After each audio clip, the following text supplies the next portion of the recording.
that we have been assigned is, let me use the highlighter, 2 to the power 403 upon 15 equals k upon 15. Then find k dot, where dot denotes fractional part of the function, and 4 options are given, that is 2, 8, 1 and 4. So let's have a look at its we can consider 2 to the power 403 as 2 to the power 400 plus 3. And after that we know that it can be further written as 2 to the power 3 into 2 to the power 400. So 2 to the power 3 would come out to be 8. So 8 into 2 to the power 400.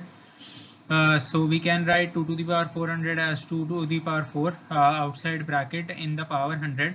So it would come out to be 8 into 16 to the power 100, which can be written as 8 into 1 plus 15 to the power 100.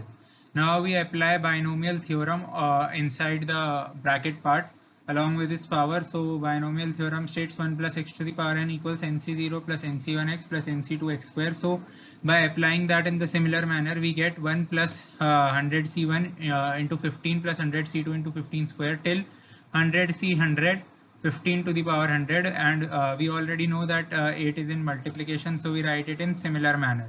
So after simplifying it, it comes out to be 8 plus 8 into 15 lambda, where lambda is 100c1 plus till the term 100c100 15 to the power 99 belonging to capital N. So we can write 2 to the power 403 upon 15 as 8 plus 8 into 15 lambda, which comes from here, upon 15 as it is.